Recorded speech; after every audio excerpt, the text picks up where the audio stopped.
Greetings. Welcome to Electronic Circuits 1. This is lecture number 6. I am Razavi.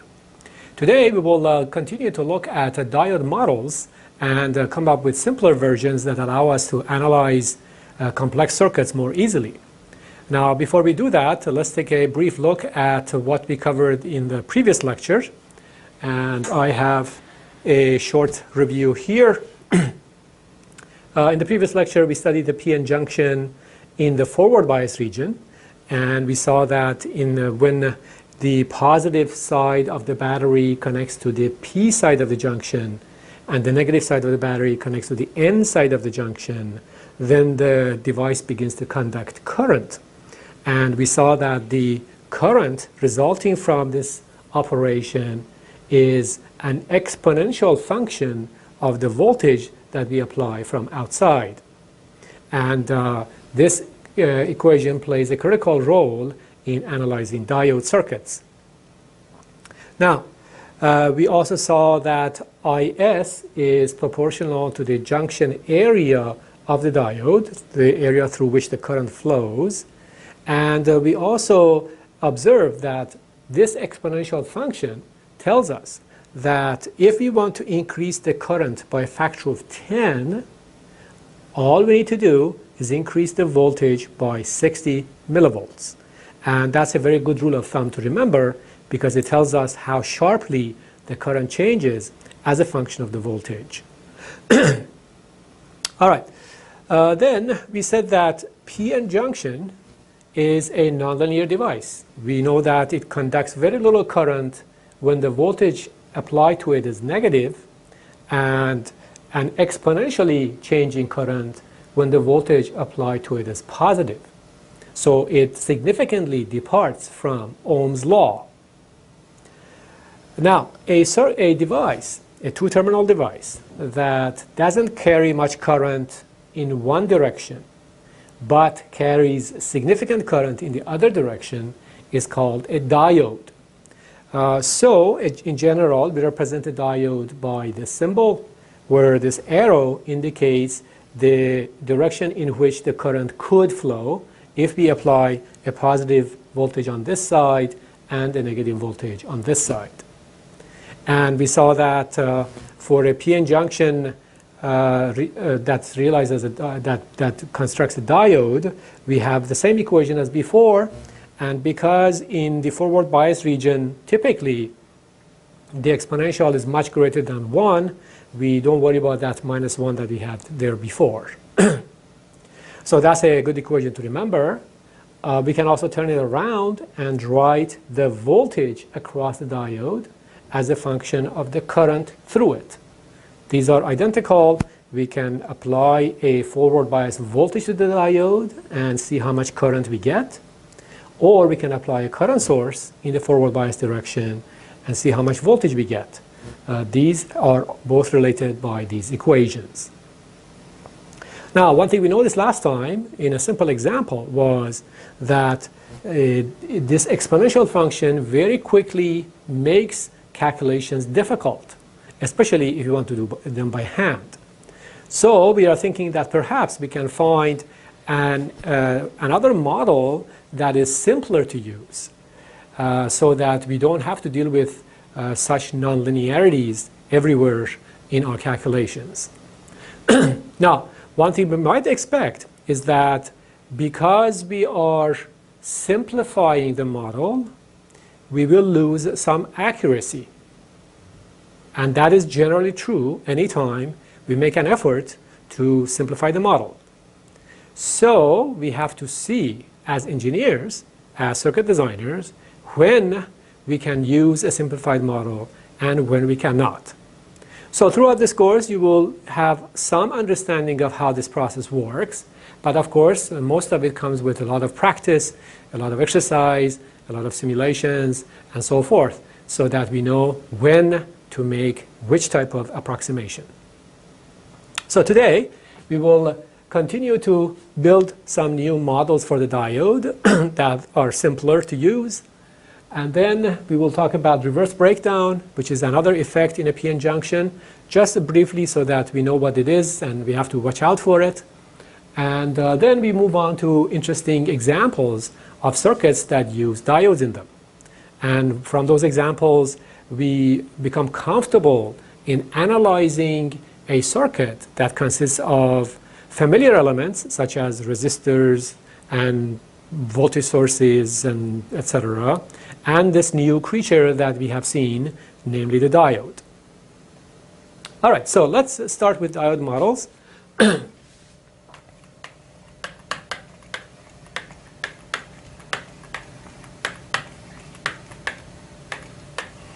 And remember that we have so far seen an exponential model. Well, an exponential model is nice, it's accurate, but of course it poses lots of computational difficulties, especially for hand analysis. So what we are thinking is if there's any way to approximate this exponential characteristic by something else. Now, what can I approximate it by? Can I approximate the exponential characteristic by a straight line? In other words, instead of an exponential behavior, just have a straight line. Yes, we could do that. But we are actually looking for even simpler than that. So what we are thinking is this.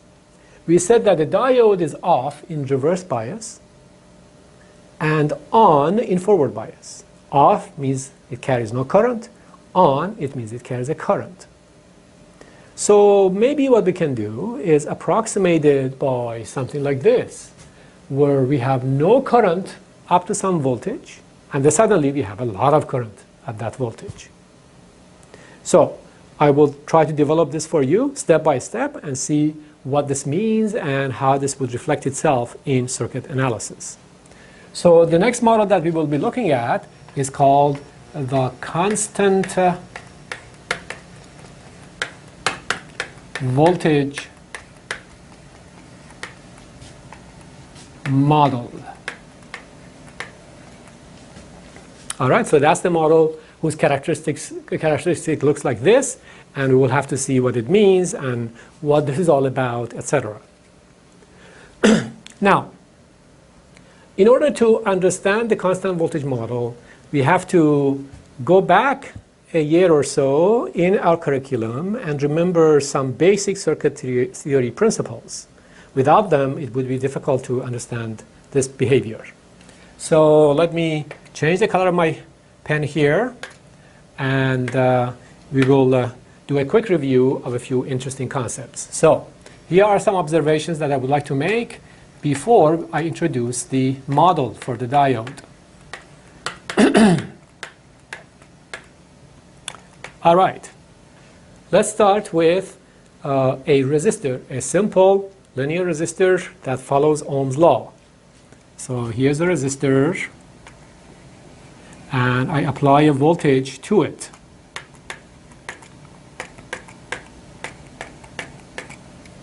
I vary this voltage from minus infinity to plus infinity, and I would like to plot the current that flows through the resistor. So that's simple enough. So we know that we have something like this.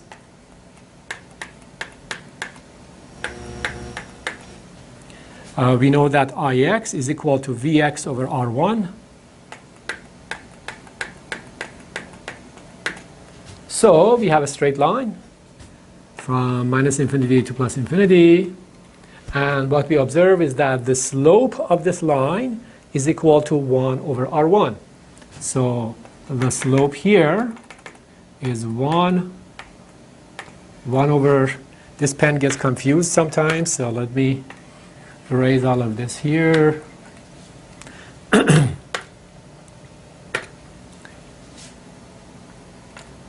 So this slope is 1 over R1.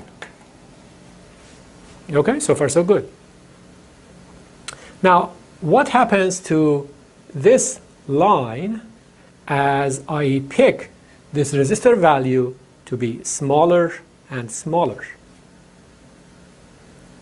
Well, for a given voltage, I get a larger and larger amount of current.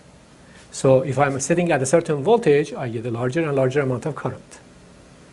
In other words, because the slope is 1 over R1, as I pick smaller values for the resistor, the slope increases, and this variation becomes sharper. So I will change the color again to maybe this color, and I will draw another one here, and I say smaller R1.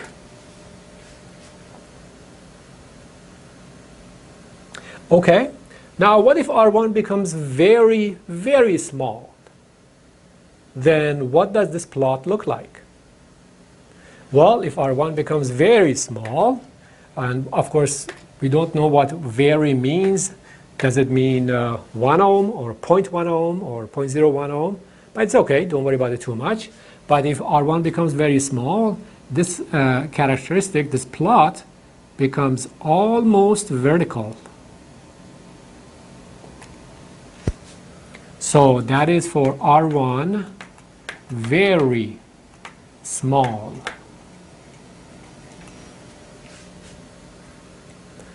Okay, so far so good. Now let's make the problem more interesting. In the next step, I will do this. So, observation number 2. I will have the same circuit with a small change. So here's the resistor R1. Here's the variable voltage Vx. And in series with R1, I place a battery. So here's a battery. And the voltage of the voltage provided by the battery is VB. And I still would like to plot Ix as a function of Vx. How does that work? Well, it should be similar. So let's try to plot that and see what happens. Well, I can write an equation for Ix based on KVL and KCL. It shouldn't be that hard. What I notice is that I can write a KVL around this loop. I can write minus Vx plus Ix times R1 plus Vb equals 0. This voltage plus this voltage plus that voltage has to be 0. Now sometimes we don't write it like that. Sometimes we write KVL as follows. We say this voltage should be equal to this voltage plus this voltage. They are equivalent, but it's easier to write it that way. So I will write Vx is equal to, this voltage has to be equal to this plus this. So Ix times R1, that is the voltage drop across R1 from Ohm's law, plus Vb. You have to be careful with the polarities. This is plus Vb and this is plus Ix R1, because when the current flows from left to right in R1, it generates a voltage with a positive on the left and the negative on the right. And then for Vb, we ourselves place the positive on this side and the negative on this side for the battery. So that's plus Vb. Okay, from this equation I can find Ix in terms of Vx. So we see that Ix is equal to Vx minus Vb over R1. So Vx minus Vb over R1.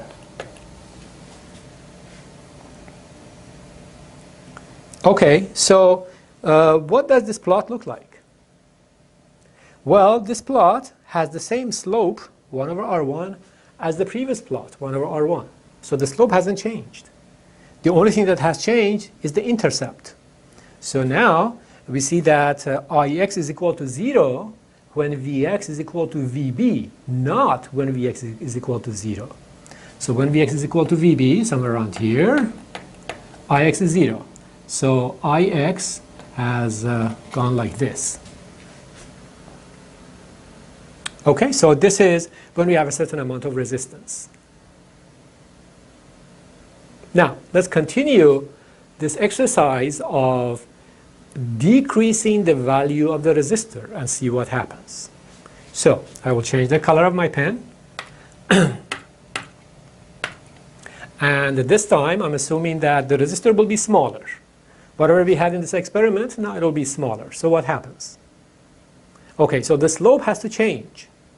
This slope is still 1 over R1. So let me write that 1 over R1. Now when the resistor becomes smaller, this has to become sharper. Now the question is, if R1 is picked to be a new value, a smaller value, does this point move around or does it still sit here? Well, we know that regardless of R1, Ix goes to 0 when Vx is equal to Vb. So this line is pinned at this point. This point cannot move as R1 changes. So the only thing that happens is that this line has to rotate around this point. So if R1 is picked to be a smaller value, then this guy goes through that point again, but it has a higher slope. So now what happens if R1 is very, very small? Well, this line becomes almost vertical, but is still pinned at this point. So I change the color to green, and I assume that R1 is very small, and then I get an almost vertical line through this point. So this is R1, very small. So the difference between no battery and having a battery is only a shift in the characteristic in this Ix versus Vx plot to the left or to the right. Just that, depending on whether this is positive or negative. So if I have a resistor in series with a battery, the characteristic Ix versus Vx plot is the same as that of the resistor, except that it's shifted. You can see that this is just a shifted version of this horizontally, in this direction or in that direction. So that's a very important point to remember when we go to analyze diode circuits and so on. Okay, the third observation that I would like to make, let me go back to red, is the following. I would like to repeat number 1. So here's R1. Here is a variable voltage Vx. And here's the current that flows. And remember that this is what we had.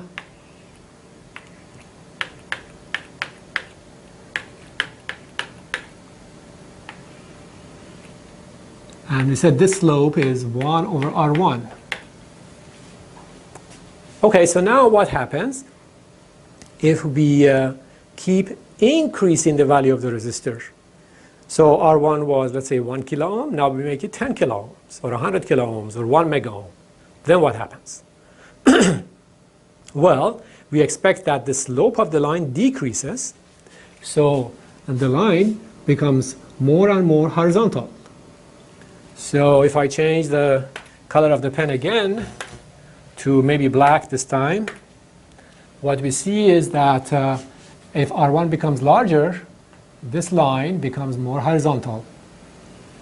So this is R1 larger.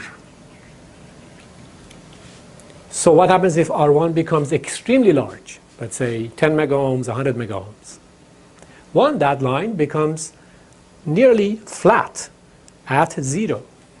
So for extremely large R1, so let's change the color to maybe, I don't know, blue.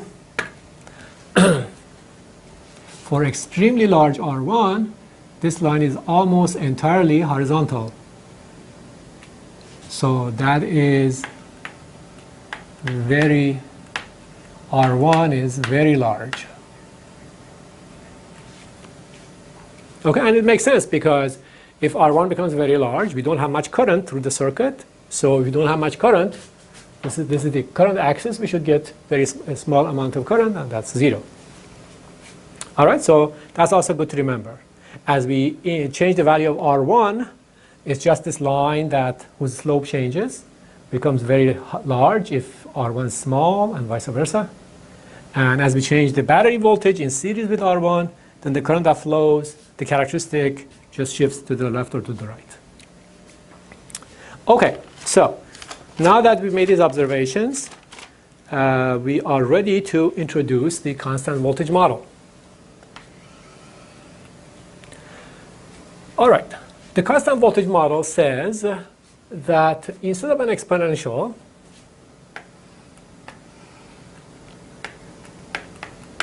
so here's the original accurate behavior of the diode, like so. This pen doesn't really like to have use dashed lines, so I have to avoid that.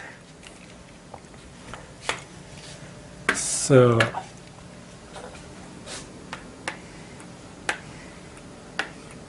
okay, so instead of an exponential model that goes like this, we will just pick a flat line, a horizontal line, up to a certain point, and then a vertical line past that point. So what we are thinking is we can approximate the behavior of the diode by something like this. We have zero current, and then suddenly we have a huge amount of current. And this voltage, the voltage at which this happens, should have some sort of name. We'll just call it VD on, meaning that the diode is turning on. And again, remember, when it turns on, it has current. When it turns off, it has no current. Okay, now if you look at this, you say, wow, this is a really bad approximation, right? Because it seems that we had this exponential behavior and we squeezed all of this into a straight line. Well, no, actually, it's not that bad. In practice, we will see that in 80% of cases, 70% of cases, this approximation is pretty good and is significantly improves, simplifies our calculations. All right, so, okay, let's say we approximate it like this. Now, ultimately what I'm looking for is a circuit model, so that when I am given a circuit consisting of one or more diodes, and I know the diodes are reverse biased or forward biased, I can go ahead and replace them with some familiar electrical components. So from here to here, what do we have? We have no current, so it's an open circuit.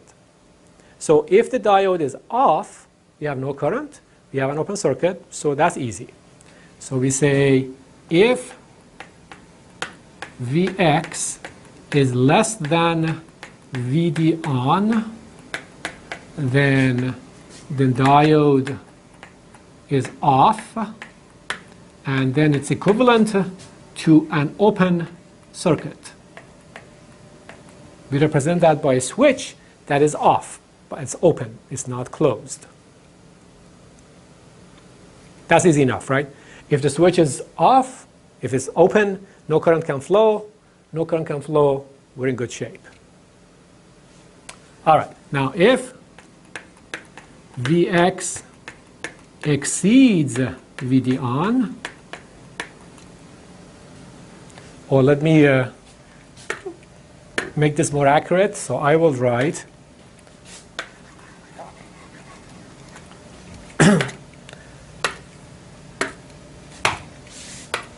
if Vx wants to exceed Vd on, then the diode turns on and it becomes equivalent to what? Well, okay, we can say that switch has turned on, so no problem. So the switch has turned on, it's a short circuit.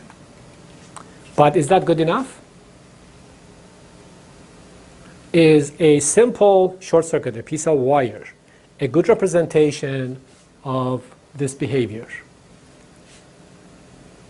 No. If you had only one piece of wire and you wanted to plot Ix versus Vx for that piece of wire, which has a very, very small resistance, what would you get? You would get this. Remember, this was for a very small resistance. But we don't have that. We have something that is shifted over here. So it cannot be just a piece of wire or a switch that is turned on. We need something else to represent the fact that this is shifted over here and not here. So we go back to this representation. And remember that we said, if we have a very small resistance, like a piece of wire, in series with a battery, then the overall characteristic is shifted. And that's what we are looking for.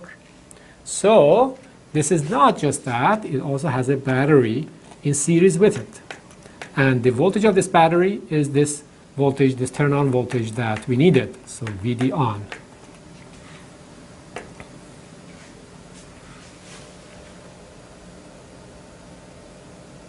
So that's interesting. It says, it's very simple, it says if the diode is on, replace it by these familiar devices. If the device is off, replace it by an open circuit, and they can analyze. How do we know when the device is on, when the device is off? Well, that takes a bit of inspection, as we will see in examples in the future. But once we know whether it's on or off, we can select this or this, and then we can proceed the analysis.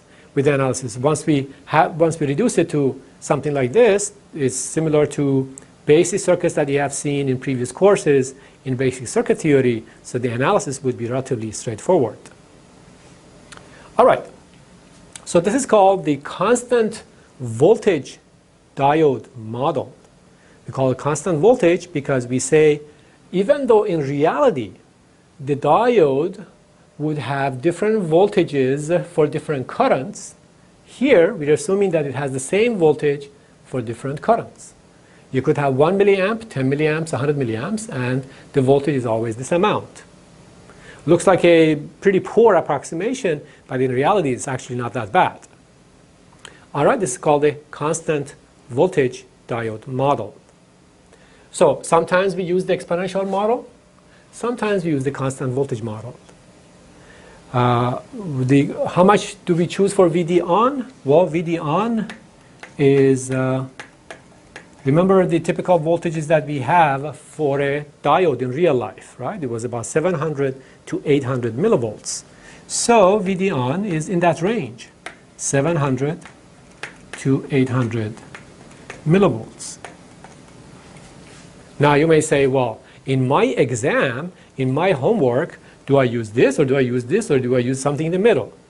Well, usually you are told which one to use, but in reality, if you're an engineer out there and you're analyzing a circuit or designing a circuit, you can't go to your boss and say, should I use 700 millivolts or 800 millivolts, right? Your boss doesn't know. So you should decide on that value yourself. And the way you would is you start with 700 millivolts, you proceed, analyze, look at the results, look at the unknowns that you were seeking, then you can try 800 millivolts and look at the unknowns. Now, if the unknowns, what the values that we're looking for, change dramatically from this choice to this choice, then it means that this approximation is not a good approximation. You have to go back to the exponential function, right? So the idea here is that in the circuits that we're analyzing, and that's true most of the time, whether we choose 700 or 750 or 800 millivolts, the final results will not change much. And that's why we're comfortable with such a wide range for VD on. Okay, so we have an exponential model and a constant voltage model. Well, we will introduce one more model here, which has less frequent application, but still is good to remember. And that's what we call an ideal diode model. So, ideal diode model. Okay, so what is an ideal diode model? Well, this is even simpler than the constant voltage model. An ideal diode is one that passes positive voltages and blocks negative voltages, so to speak. So we're speaking very loosely, just intuitively. So if you have positive voltage, the diode wants to let it go through. If you have a negative voltage, the diode wants to stop it. So that's called an ideal diode. So an ideal diode passes, so I will put this in quotations because it's not a very accurate language, passes positive voltages and blocks or stops negative voltages.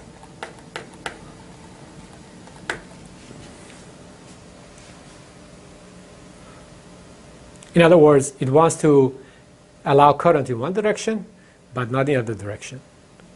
So the ideal diode model looks like this.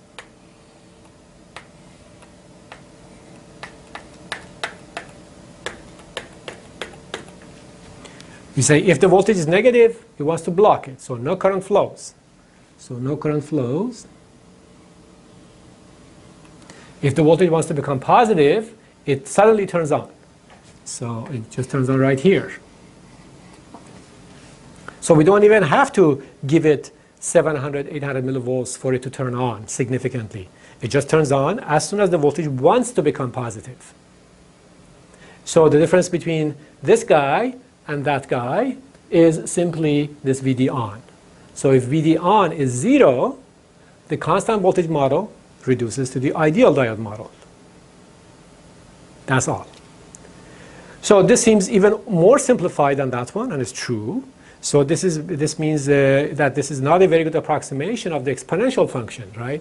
So the exponential function goes like this, and we're approximating it by this. But again, in some cases, that would suffice. So if I were to rank these in terms of their popularity in analysis, I would say the ideal diode model is used maybe 5 to 10% of the time. The constant voltage model is used maybe 70 to 80% of the time. And the exponential model is used maybe 10 to 20% of the time. Okay, so that's why we still need to be comfortable with all these models. All right, very well. Now that we have seen these different models for the diodes, we can look at a couple of examples and then go on to junction breakdown. Now, before we go to examples, I thought we would look at an application in electronics today, because that will be a good background for what diodes do in circuits, and we will talk about that later. So now let's look at an application of electronics in daily life.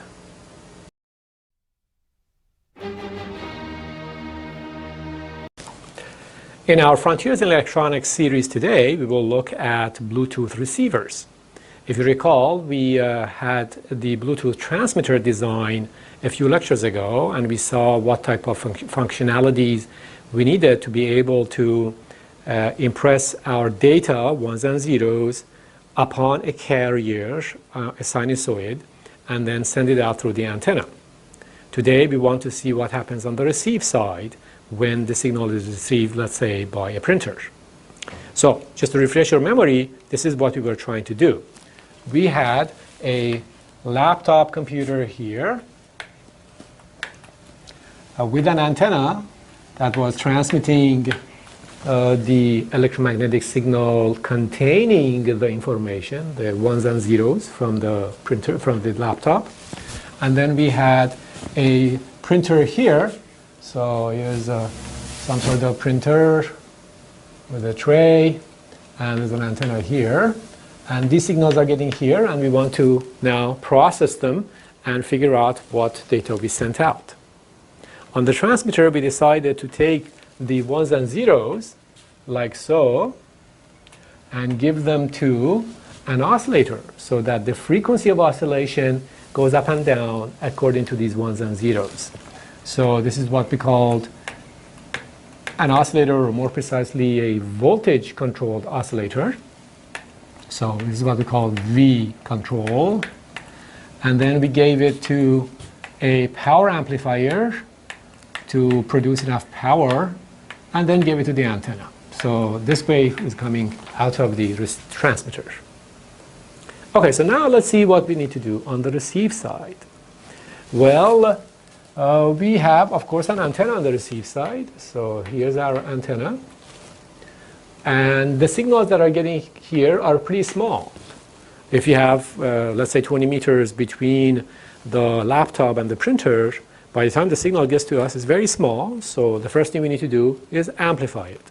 Just like what we described in the context of a cell phone in the first lecture in the series. Okay, so we give it to an amplifier, which, if you remember, we call it a low noise amplifier. So low noise amplifier. And now the question is, what do we do here? Well, maybe we should try to do the reverse of this operation. Here we have frequency modulation. By the time we get to this output, for example here, we have a waveform whose frequency goes up and down according to the ones and zeros here. So we have high frequency, then low frequency, then high frequency, then low frequency, etc. So I have to receive this data. So I have it now here after amplification. So I have that data. I have the carrier with the data on it. And somehow I have to find the ones and zeros from this information. Well, so you might say, why don't we place a demodulator or an FM demodulator here? So we could try that, FM demodulator.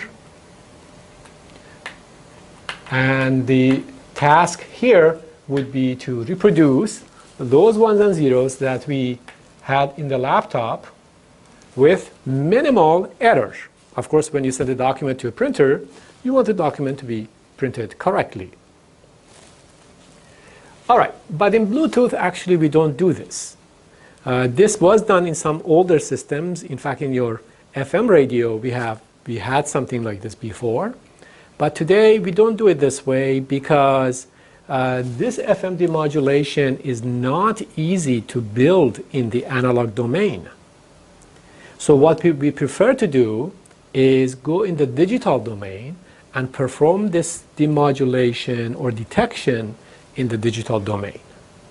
So a Bluetooth receiver today, so we'll say BTRX, Bluetooth receiver, looks more like this. We have an antenna, a low noise amplifier.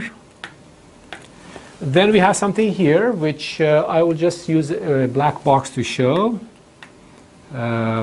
So I won't tell you what it is because it's a little complicated at this level. And then we want to go to the digital domain. So what we have here is an analog to digital converter.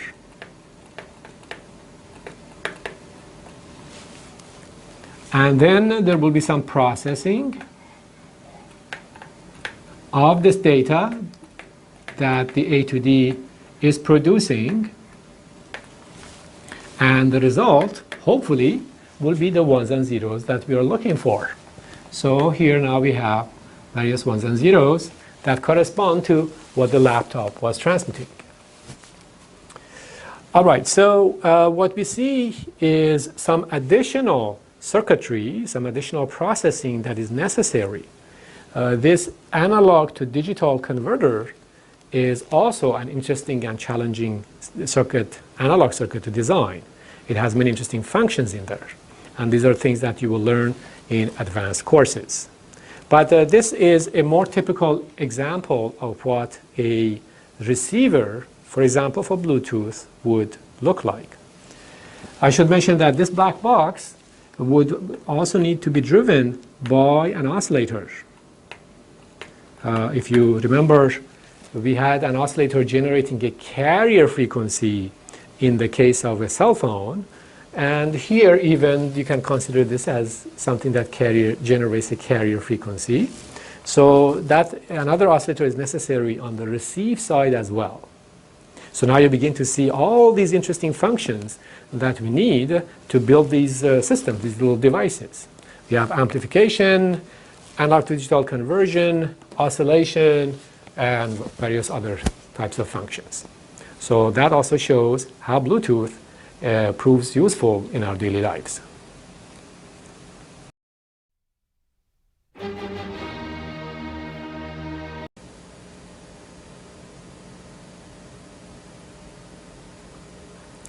Okay, so now that we've seen how a Bluetooth receiver operates, we go back to examples of diodes and diode models in circuits. And I will show you in a few minutes that, in fact, one of these very simple circuits is something that could be beneficial in a Bluetooth receiver. So just remember these three models, and let's go look at some examples. Okay, so the first example that we will look at is actually what we saw in the last lecture and attempted to solve using the exponential model of the diode. This time we can use just the constant voltage model and see how much simpler the solution has become. So here's what we had, if you remember. We had one resistor, one diode, and one battery. So we call this R1, the voltage VB, diode D1, and we are interested in this current IX. So we said, okay, the diode is likely forward biased, which means it carries a current, and the voltage across the diode and the current through the diode, meaning this current, are related by the exponential function. So we wrote the equations for it, and we ended up with an equation that did not have a closed form solution. So we would have to solve it by iteration, which is not a big deal for what we saw last time, but once we have more diodes and more other components, it could become a serious problem. All right, so today we will address the same problem, but this time assuming a constant voltage model for the diode. All right, so if the diode is forward biased, I can replace it by its electrical equivalent. Now remember from the previous page what the electrical equivalent of a diode that is on would be. So in case you don't remember, we'll just go back here for a second and see. We said that if Vx wants to exceed Vd on, meaning it wants to turn on the diode, then we can replace the diode by a switch that is closed, that is turned on, and a simple battery of that voltage. All right, so let's go and do that. So we go back here and replace the diode with what we saw before. So that's the switch that is turned on. So we draw it as it turned on. We have a battery, and then we have another battery which came from the original circuit. Another battery, and then that goes here. This battery is from outside. Its value is VB. We still have R1. This battery represents the internals of the diode, so its value is equal to VD on, for example, 700 millivolts. And then this current is of interest to us. Can I find this current easily? Yes. This is similar to an example I solved a few minutes ago. Remember that we said this voltage is equal to this voltage plus this voltage. So we say VB is equal to IX times R1 plus VD on.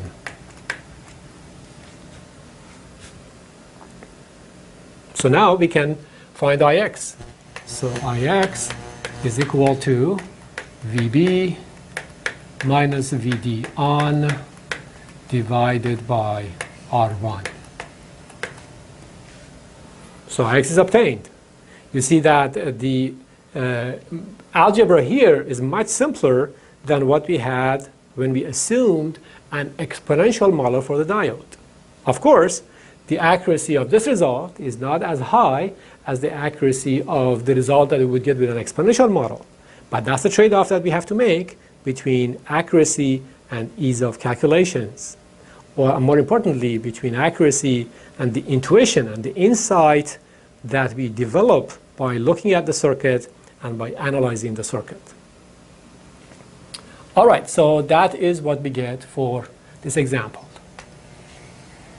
Now, for the next example, I will pose that to you as a quiz. So here's a quiz. Let's see.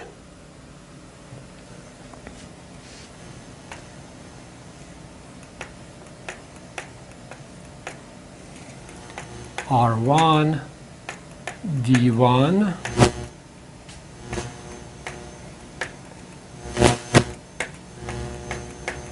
Vx. Okay, in this quiz, we would like to vary Vx from 0 to infinity. And we would like to plot Ix, the current that flows through all of these devices, as a function of Vx. So we would like to plot Ix as a function of Vx when Vx goes from 0 to infinity, assuming that D1 is represented by the constant voltage model. When it's on, it has a voltage of Vd on across it. When it's off, it's an open circuit, it doesn't do anything. So I will give you 90 seconds to plot Ix as a function of Vx.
All right, so what does Ix as a function of Vx look like in this type of circuit? Assuming that we have a constant voltage model for the diode. Well, let's start with Vx equals 0. If this voltage is 0, then obviously everything is 0, so Ix is 0. Now we begin to increase Vx. And let's say, as an example, as a typical value, Vd on is, for example, 700 millivolts. So we know that so long as this voltage is less than 700 millivolts, this diode does not want to turn on. Remember that the plot, the characteristic that we have for the constant voltage model looks like this. ID versus Vd.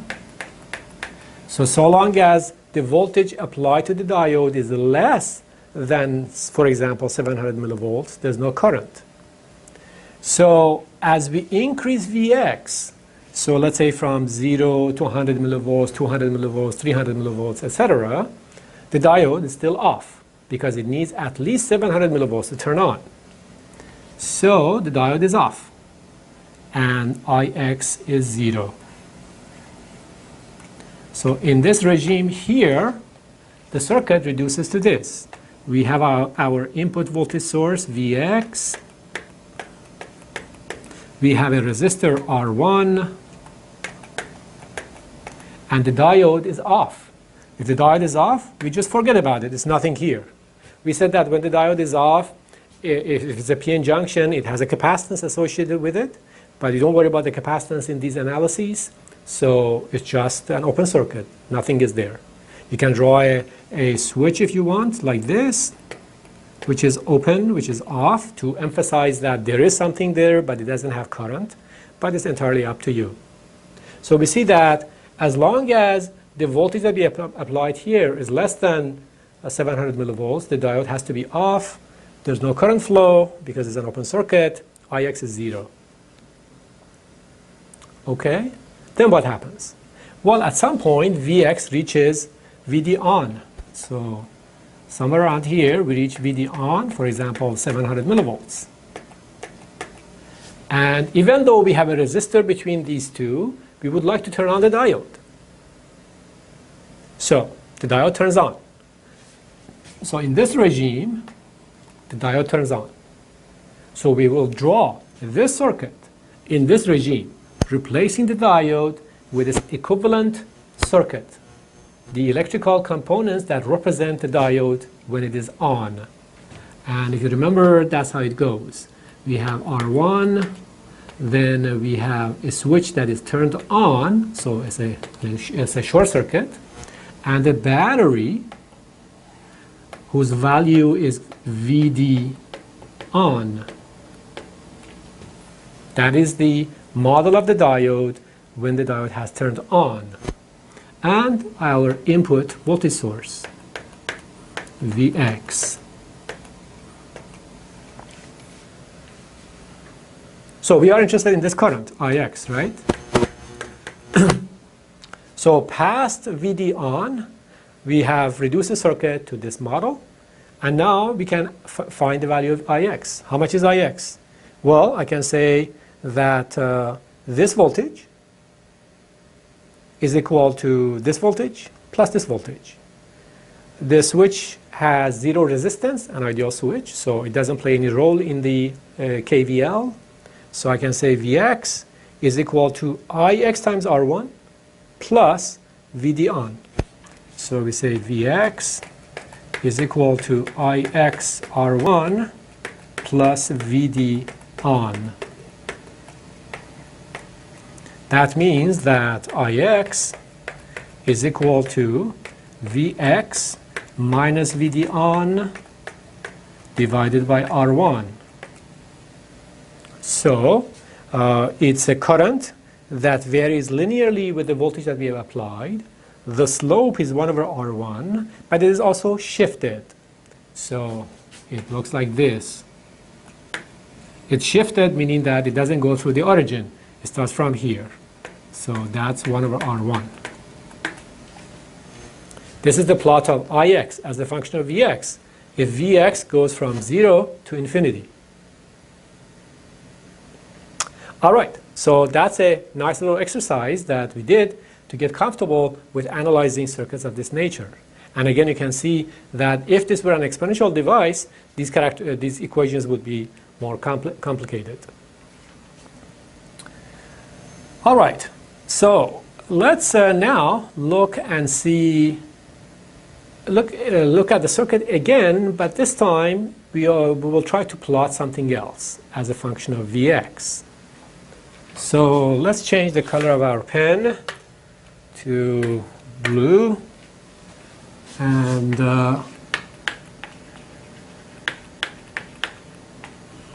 so I have the same circuit as before. Here's Vx, here's R1, here's the diode,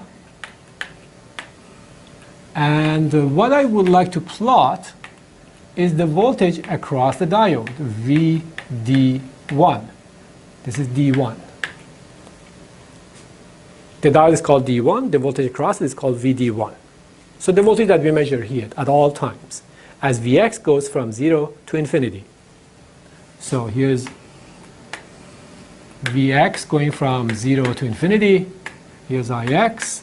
Here's VD1. And we would like to plot VD1. Now, because we analyzed the circuit before, the new example should be easy. Okay, so we know that if Vx is less than the value necessary to turn on the diode, the circuit reduces to this. So let's identify that point here, VD on, the voltage necessary to turn on the diode in the constant voltage model. And in this regime, we still have this type of equivalent circuit. So in this regime, we don't know. So in this regime, what we know is that the circuit looks like this.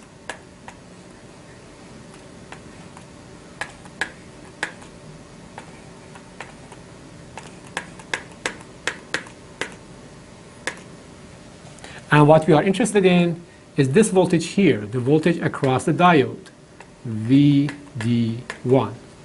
And the diode is an open circuit. All right, so how much is VD1 in this regime? Okay, well, how much is the current through R1? The current through R1 is 0. Remember from previous time, because we have an open circuit. If the current through R1 is 0, how much is the voltage across R1? It's 0. So there's no voltage drop from here to here. So if we write a KVL, we say this voltage is equal to this voltage plus this voltage. Now the voltage across R1 is 0, therefore this voltage must be equal to this voltage. So we say Vx is equal to Ix times R1 plus VD1. And because Ix is 0 in this regime, we have Vx equals to VD1. I see a great deal of confusion in students when they see a situation like this, where you have a voltage source, a resistor, and nothing, an open circuit. So they are often confused as to why this voltage is equal to this voltage. And it's simply because the current flowing through this resistor has to be 0. This is an open circuit. It draws no current through R1. If there's no current through R1, the voltage across R1 has to be 0. If the voltage across R1 has to be 0, then this voltage must be equal to this voltage. That is the reason for it. Okay, so we decided that in this regime, from here to here, Vx and VD1 are equal. So VD1 is just a straight line going up at the slope of 45 degrees to VD1, VD on. That's it. So this has a slope of 1. Okay, that was nice. Now what happens afterwards? Well, once the voltage that we are applying here exceeds the turn-on voltage of the diode is on, it reduces to this structure. So the circuit reduces to this topology. And now we can find out how much voltage we have here. How much voltage do we have here? Okay, well, the voltage between these 2 points is equal to this voltage plus this voltage. The voltage across a short circuit is 0. That is the definition of a short circuit. And this voltage is a battery, VD on. So the total voltage that we measure from here to here is equal to VD on under all conditions, so long as we are in this regime, so long as Vx is greater than VD on. So if Vx is greater than VD on, so maybe I should write here Vx is less than VD on. If Vx is greater than VD on, then we see that VD1, the voltage across the diode, is equal to VD on, because the diode is replaced by a battery. So in this regime here, we have something like this.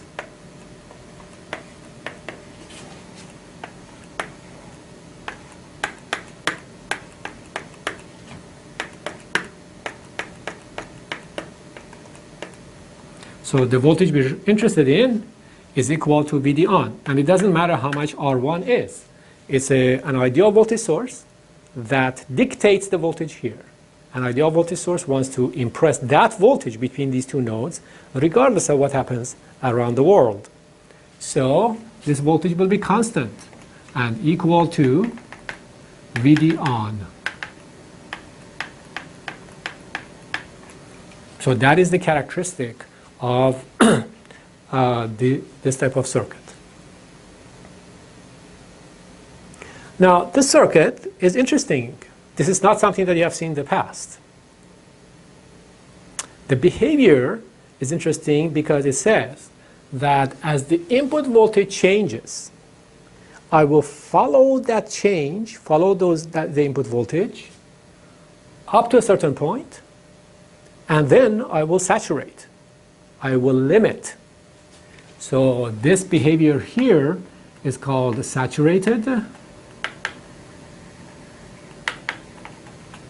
or sometimes saturated, or sometimes we call it limited.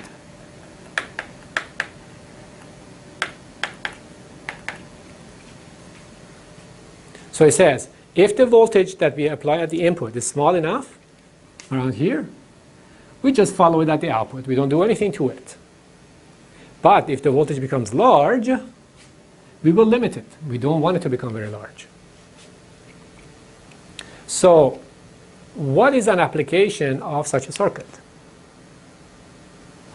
Well, let's go back to our Bluetooth receiver and see what happens. So here's the Bluetooth receiver. I'm abbreviating everything. And we said that we have a signal that is coming from the laptop computer to the printer. So here's how oh boy, the pen went crazy again.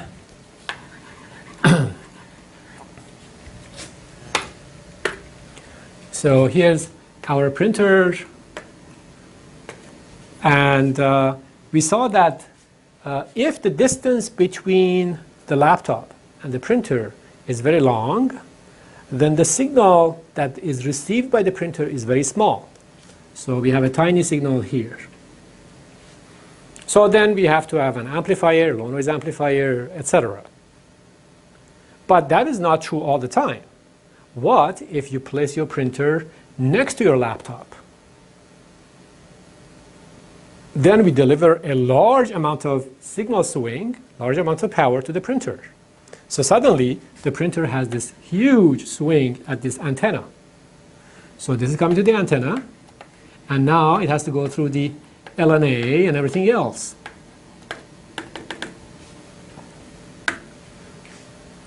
So would this cause a problem? It could cause a problem because when we designed the LNA and the rest of this receiver, we had in mind this very tiny signal that was coming in. We wanted to amplify it and then process it.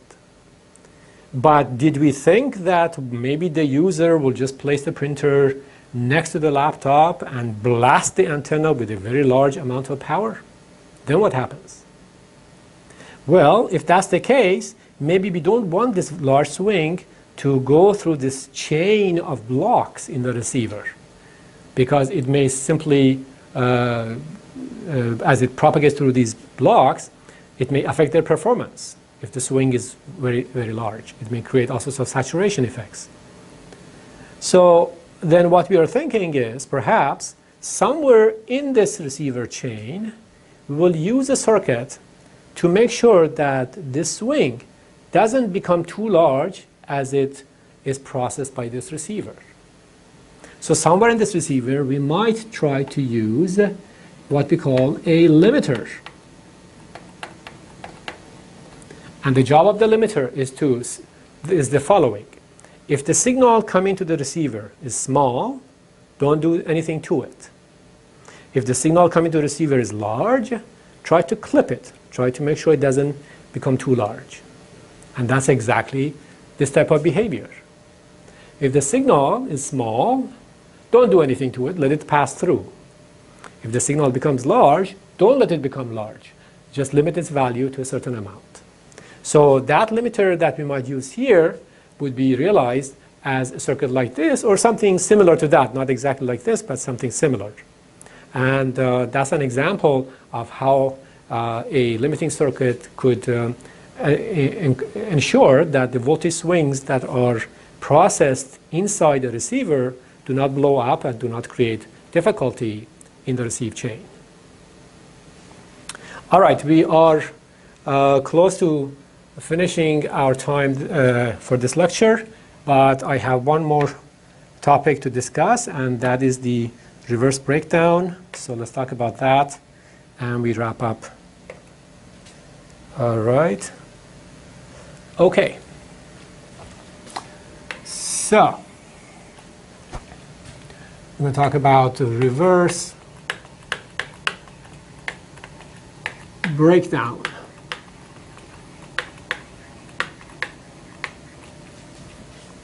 So for a PN junction, we said that there were three conditions of operation.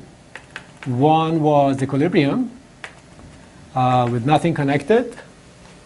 One was reverse bias, meaning that we apply, for example, the P side of the battery to the N side, and the N side of the battery to P side, and then forward bias, where it's the other way around.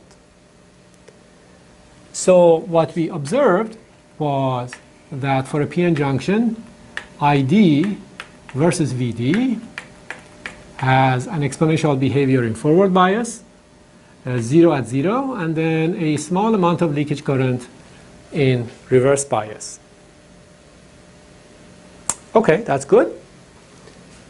But if we apply a voltage here, and so I will pick VD like this. If we make VD more and more negative, meaning we go farther and farther in reverse bias, something interesting happens.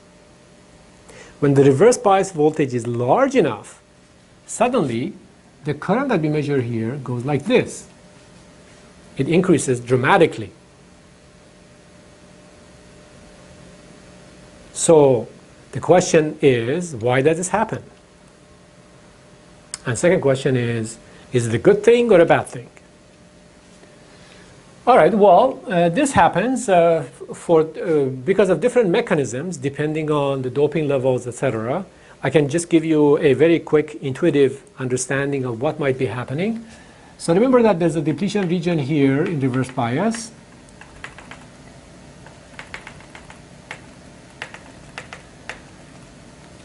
And remember that at any finite temperature, we have some free electrons and holes that can move around from here to here.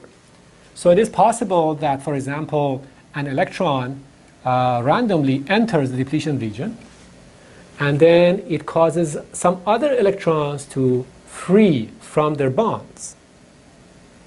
Remember that the ions here have lost one electron, but there could be other electrons left in there. If the voltage that we apply here is large enough in magnitude, then the electric field here is strong enough that it may knock off some other electrons from their bonds. And if we have lots of these electrons, suddenly we get a lot of current, and that is this current. And that's what we call junction breakdown. So when the junction breaks down, we have a huge amount of current flowing if the voltage source can deliver that current. Now, does this damage the diode? Well, as long as the temperature of the diode does not increase considerably, no, it does not damage it. It is a reversible effect, meaning that we increase the voltage more and more negative, and then we get a lot of current. We make sure that the diode doesn't burn up, meaning its temperature doesn't go up too much. Now, if we reduce the voltage, we go back where we were. So it's not damaged. There are some applications where we actually use this effect for example, in Zener diodes, etc. But we don't have time to go through those. You just have to remember that if you are in reverse bias, we have three effects. Number one, there's a capacitance associated with the junction. Number two, there's a small leakage current. And number three, If the reverse is large enough, there will be a huge reverse current. Breakdown occurs and we get a lot of current. Those are the only things that we need to remember. In this course, we do not really use the PN junction in reverse breakdown, but in some other applications you might see it.